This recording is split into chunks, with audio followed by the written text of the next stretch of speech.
Ganda ng view. Sa video ito ay pupunta tayo ng Dingalan Aurora. Ganda! Wow! Kung saan tanaw ang karagatan ng Pacific Ocean. Tingin yung view na yun, yung napakalawak na tanawin na yun, no? Pacific Ocean. Dito kadalasang nagmumula ang mga bagyo na tumatama sa Pilipinas. Ito guys, yung isa pang spot, ayan, I love Pacific View. Ipapakita namin sa inyo kung paano puntahan ang lugar na ito. Dumami dito guys yung mga sira-sirang kalsada, oh. At kung gaano kadelikado bago marating ang kaaya-ayang tanawin dito sa silangang parte ng Luzon. Grabe mga landslide dito guys, lalaki ng batong natitipag, oh. Landslide talaga siya, nung umulan. Laki ng bato, delikado yan. Pag nalaglag tayo dyan guys, wala tayong pag-asa mabuhay dyan. Samahan nyo kami sa aming panibagong adventure. Muntik na tayo mag-overshoot, ah. Tsak lang. Umpisahan na natin ang video.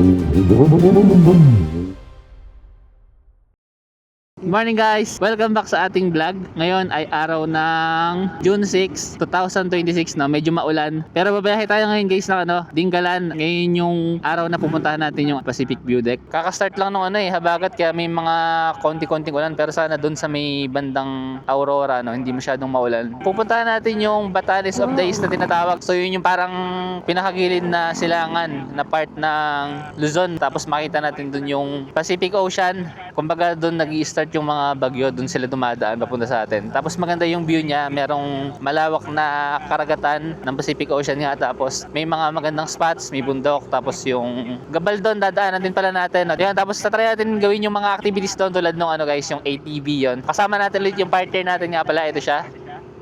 Pakita ka sa camera. Nakikita talaga ako. Ay, nakikita ka na ba? Nga pala guys, pupunta tayo ngayon ng auto garage dito sa may Santa Maria para kunin yung nirent nating motor na Z1000 ulit. After 1.5 years, makagamit ulit tayo ng mas mataas na CC. Same lang din yung reason natin, gagamit tayo ng 1000cc dahil mas mabilis yung biyahe natin kumpara dito sa NMAX. So 24 hours lang natin siya guys ni-rent yung motor. Babalik din natin yung unit bukas. Eto, familiar na sa akin to. Kakanan tayo dito eh. So balikan ko kayo guys. Dito yung, ay hindi ko pala kayo babalikan.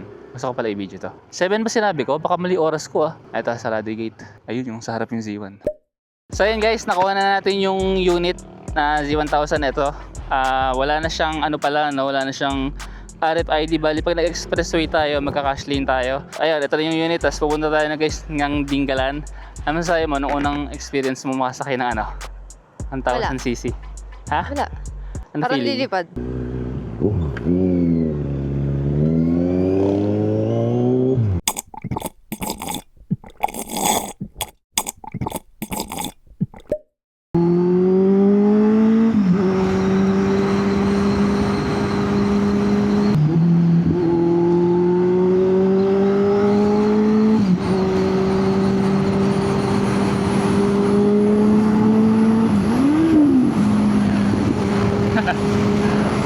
Bilis dito, sarap dito. Oh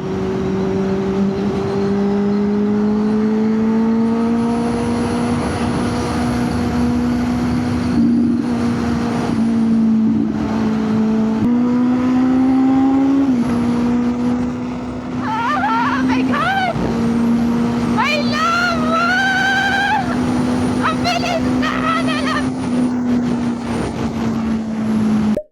Update guys, nandito na tayo sa may Nueva Ecija. And medyo umaliwalas na talaga yung araw. At saka wala na yung ulan, di tulad kanina. Sana magtuloy-tuloy yung ganyang weather na maaliwalas lang, saka walang kulimlim. Pero banda doon may ulap, may mga makakapal na ulap. Pero tingnan natin kung ano yung kondisyon pagdating natin banda sa Cabanatuan hanggang Laur, Gabaldon at saka sa mismong Dingalan. So ayun guys, update guys, nandito na tayo 74. may bypass ng Cabanatuan, no? So liliko tayo dito. Hindi na tayo dadaan ng Cabanatuan para hindi traffic.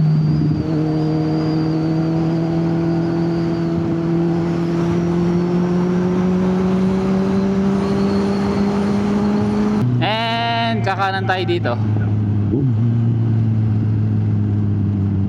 Kakanan tayo dito guys para towards tayo?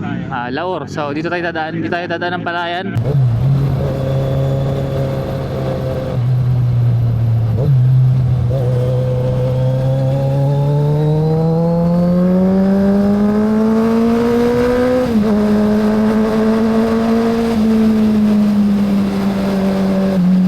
Let's go, Laur. Tupig, mais, buko juice. Yan yung mga mabibili dito guys. Ganda ng view. Nakaka-surprise yung mga lubak-lubak no? Biglang may lubak, biglang wala.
Ay, may ano, slow down.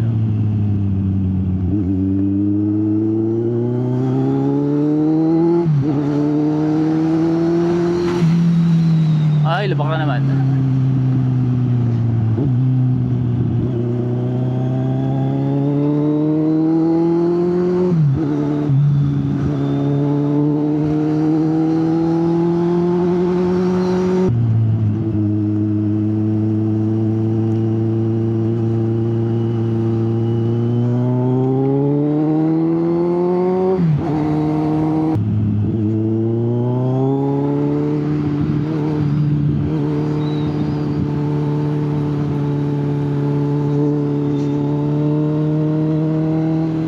Dumami dito guys yung ano, mga sira-sirang kalsada oh. Ang daming lubak dito, di ganito dati yung daanan dito nung huli natin siyang napuntahan.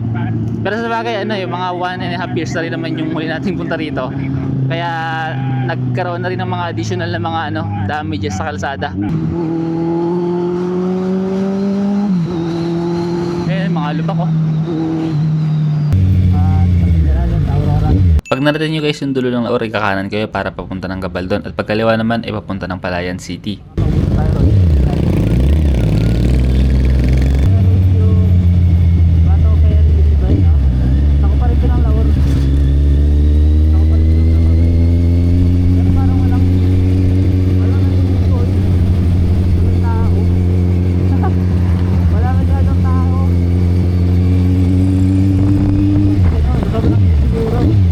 Itong tulay nga pala guys na tinatahak natin ay ang tinatawag na Pato Ferry River. Pagdating nyo ng dulo ay kakanan kayo papuntang Gabaldon at kapag diretso naman ay papunta ng Bungabon.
Direction, Dinggalan, kakanan. So dito tayo, kakanan tayo. Ito yung landmark niya, Barangay Sawmill. Kakanan tayo. Uy, ang ganda ng tulay na to ah. Barangay Kuyapa, ano yan? Hindi ko nabasa.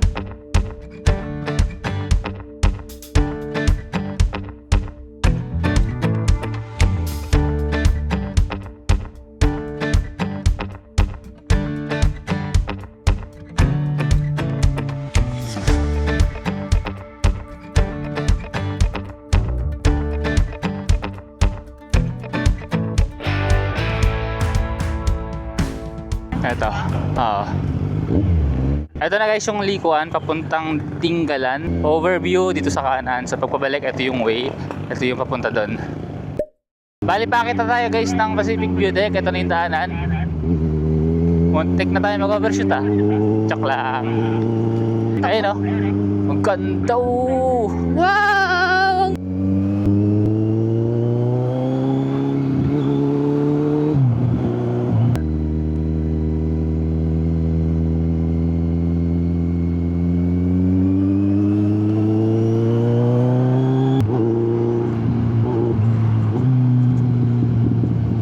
Ah, ito. Ma'am, Paliwanag ko lang po. Pagpapasok po tayo ng Pacific View Deck, meron po tayong entrance, fee, tour guide fee, at saka po parking ng motor. gusto mo sumakay doon? Lipat ka. Kuya. Sinemento na dito dati, lupa lang to eh. Ah, rough road. Kaya ba natin re? Sakay ka, dandahan na. Sakay siya. Kaya naman po doon. Ay, may nakasalubong. Ay, grabe. Ah. Uy! Ay, grabe. Tarek.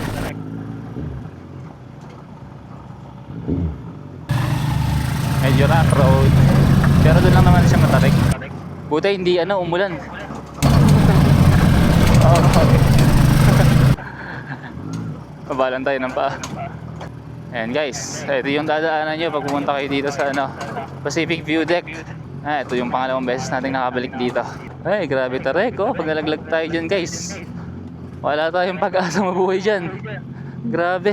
Ay, grabe lubak. Diretso! Sila lang kaya bungad. Ayun guys, dito na tayo sa may Pacific View Deck ngayon.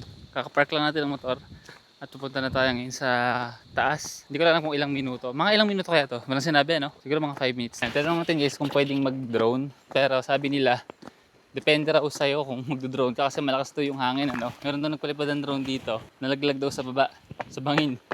Pero buti nakuha daw. Bali yung bayad pala dito guys, 50 pesos siya per head, 20 pesos yung parking sa motor, 300 yung tour guide. So total of 420.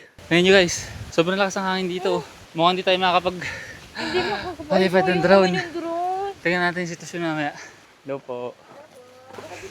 Sige po, mamaya po. Ayan guys. Wow! Ito na yung pinaka view deck guys. So 5 minutes nga siya nalakaran. Then sa kabilang island ayun Yun, ang ganda. Or karugtong yata ng island din na to, yung lighthouse. Hindi ko alam kung paano napupuntahan yun. Grabe. Wala masyadong tao. Ayun may bangka Grabe guys, napakalawak. Pero nyo, dyan namubuo yung bagyo dyan ang gagaling. Tapos pupunta sa atin. Tapos ngayon naharangan siya ng Sierra Madre kapag nakapasok na yung bagyo. Tingnan yung view na yun, yung napakalawak na tanawin na yun. Pacific Ocean. Ito, hindi ko alam kung anong lugar yung part na yan. Ito talagang literal na dagat na siya pag dinaretso nyo. Matagal na kayo tayo dito, tour guide?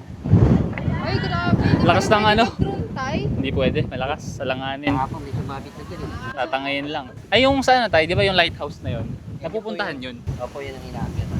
Paano nakakapunta doon? Ano yung kailangan gawin doon? Sakay nyo doon, bangka.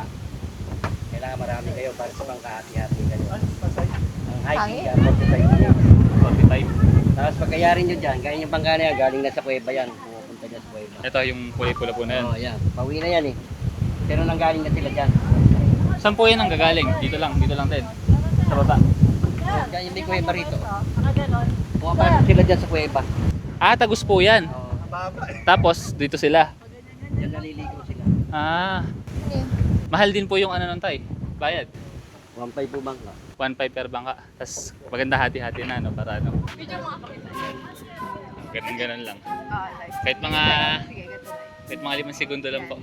Tapos ito pa yung pipintin niya lang. Okay na po yan. Kung yung tinuturo na lang tayo. Sige. Ayun lang. Sige, pag ganun na lang. Sige lang. 1, 2, 3, go! Ito guys, yung isa pang spot, ayan, I love Pacific View. Hi guys, tignan nyo naman, sobrang hangin. Ayan ayan yung view, sobrang ganda, pero pagod na siya. Hindi siya makapag-drone, kawawa naman siya. Walang magandang view. Paano ko makikita yung ganda? Paano makakapag yung close your eyes? Ayun guys, hindi tayo nakapag-drone. Kaya hindi tayo makakuha ng aerial shots dahil sobrang lakas ng hangin. Ayan, kitang-kita niyo yung hangin guys. Mukhang tatangin yung drone doon sa may dagat kung sakaling pipilitin natin siya. So para safe no, para mas sure, hindi na natin papaliparin yung drone. Bali, ang gagawin natin ngayon guys, pupunta na lang tayo sa may Calabasa River. Subukan natin gumawa ng activity tulad ng ATV, ganun. Pahinga rin, ganun. And then after nun, babalik tayo ng Rizal. Balikan namin kayo guys pag nasa motor namin. Yan guys, kakatapos lang natin magpunta sa Pacific View Deck. Pupunta na tayo ngayon ng Calabasa River. Picnic River ba yun? Grabe mga landslide dito guys, ang laki ng batong matitibag oh. Solid yung bato dito. Landslide talaga siya nung umulan. Laki ng bato. Dekado yan.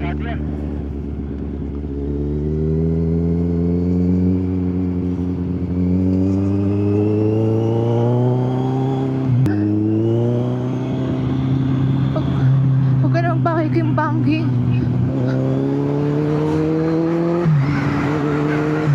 Oh, ganda ng view. Solid. Solid. Wow. Wow. Ganda oh.